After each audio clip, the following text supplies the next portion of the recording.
Tamanyina abatamanyi era ebiseera ebisinga kati nga saloon we renovated yali tamanyi nti ziweze ezo ku renovating. Gwa mugamba tulina wakasente. Yes, ne mugamba kati zino za ku renovating because we do our plans mu mwaka. Ne mugamba kati saloon look at esigadde yemu tuyinza okuba tufiira ba customer olwa look. Kati kana akasente because nsevinga nze ndi mu savings bana abakadde ndabika okuba emyaka gye nagambye mikyamu nina kinana omanyi nze bwenkole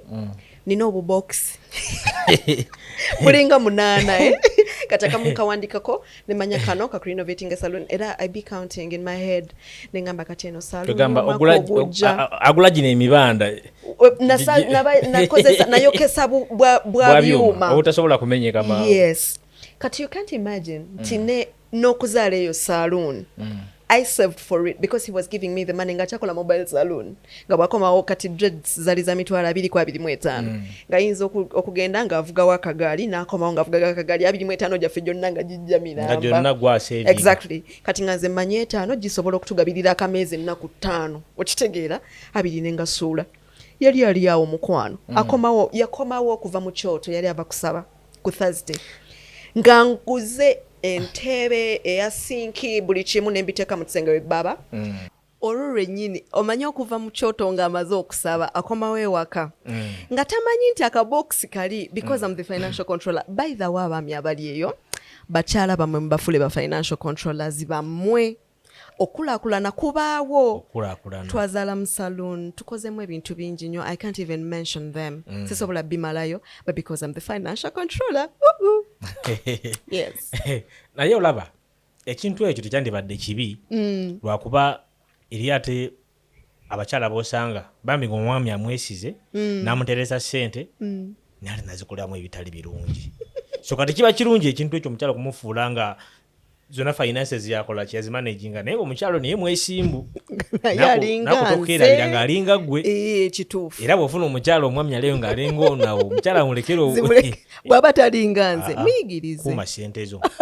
sekulimba kituufu kuba enkulaakulana yisitukize tugaana eva ku mukyalo ewaka nazeri y'abakyala nga te enkulaakulana bagiwalana sikulimba nga yolatu yaba yajja mu bulamu bwe nga yajja kutwala oba ati yajja gye kiri kati nga tulabye abantu bangi nga akugamba nti nze nga nze ondabira wano yo bwavu bwange bava ku mukyala gwe nawasa kituufu bantu gye bali bangi boogedde bwe batinagamba atenza okukulaakulana kyava ku mukyala gwe nakola ki so mu byonna saba Katonda kuba omukyala ng'alimu byonna by'okola ki. Amina. Mashallah. Dola kkiriza twogere ku mukolo twogedde ku mboozi eyaffe eya bulijjo obulamu bwaffe tutegedde eriye Giovanni engeri gyakuyisaamu ekyamazima bano abantu beeyagala nze nkola nabo mu mikolo mbaddeko nabo mu services ez'enjawulo like bazze oluusi balese caayi bazze kola bakola maye eno kapo njiribi wabula oba mbeera by the way simbeera ndoza mbeera naye munsi muno nze nina omuntu omwe yaŋŋamba nti bw'obanga oyagala ogaggawala bw'obanga oyagala okonfusinga abalabe bo bw'obanga oyagala abantu balala kuggyeko engalo gwosigale ng'okulaakulana naŋŋamba gy'olikuma okulaba nti sente ozifunye ate balage ng'atalinako ky'olina gwe nga kino kimanyi mutima gwo naŋŋamba gy'okuma okweyongerayo okufuna sente mu mutima yongera kuba muyala. Omanyi waliwo business gye nafunye kankulageko mbadde obulamu bwange bwonna mu ushering anti abantu abali balowooza ushering byakutembeeta butembeezi nina omugole gwe nafunye ye mugole asoose okumpa sente nnyingi ogenda muwa service ki only ushering chai na fruit bar niyakuwadde akasente naye ngenda zikulaga onyigireko ate banange temunzogaya kasente katono nnyo naye nesaawa eno mbula okuzikuwa oba nzikuwe nkwoke njecha sagala kwoki nsigadangako sente ojja nnyiiga nabadde ngudde ddalo yakuwaddeko deposit ayisoya yampaddeko kitundu kyazo ebyaddala naye ogamba kyayiwa abantu bameka ebyaddala Katonda ye yamuleese kubanga twawadde tulina kye tuzeetaaza dola nkugamba mazima asharingi chai abantu 250 bwe mbyogera omuntu ayinza n'okulowooza asharingi na chai asharing chai n'ebibala kwizo sente zonna yes oleko njokyeza na bagaininga bulungi yes gwe wamulamulira oba nasooka namulamulira wabusaba- naye wabusaba ekyasooka yajja ne excitement njagala kapo yammwe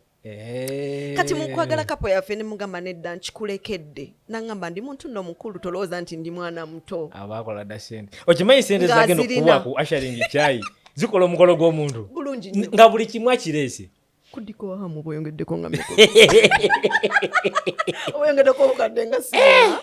ebuna bulamba bwoba oyongeddeko mwakubye jakapooti ekyo nakubye nebaza Nakubye katonda Jakapooti. era olwamaliriza akakasente kageze ne kakola biribiri nenteka ku status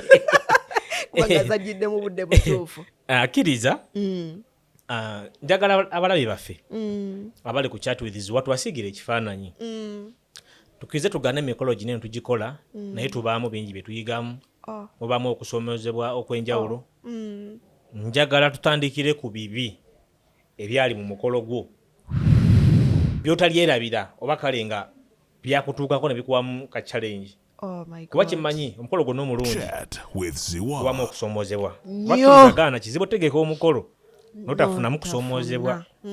njala tutandikirawo mu kusomozebwa ku mukolo gwo ng'oguteekateeka wana ekisookera ddala ekyewuunyisa simanyi lwaki social media etambuza bino ebirungi buvidiyo abantu ne babulaba nga tamanyi nti n'omugole yekwekamuko n'akabana ga mukama wano naafuluma ntya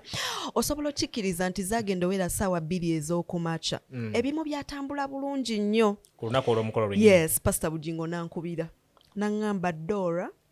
katonda akuwadde buli kimu nga ndaba ku status buli kaseera ntekayo thank you gundi for this thank you gundi for this naŋŋamba buli kimu kiwedde sitaani alina waakutegedde simanyiwa nga musumba bugingo yakugamba yes naŋŋamba kati kubanga bino ebisigadde simanya ddika awedde simanya biki biwedde naye alina waakutegedde naŋŋamba funayo akadde n'omwami wo mujje tusabeko twafuna akadde ne tugenda ne tusaba bwe twamaliriza ne biggwa n'enzirayo ewaka ekiro ekyo amasannyalaze gaavaako mu kuvaako omanyi omusota omunene ku lunaku olw'omukolo yes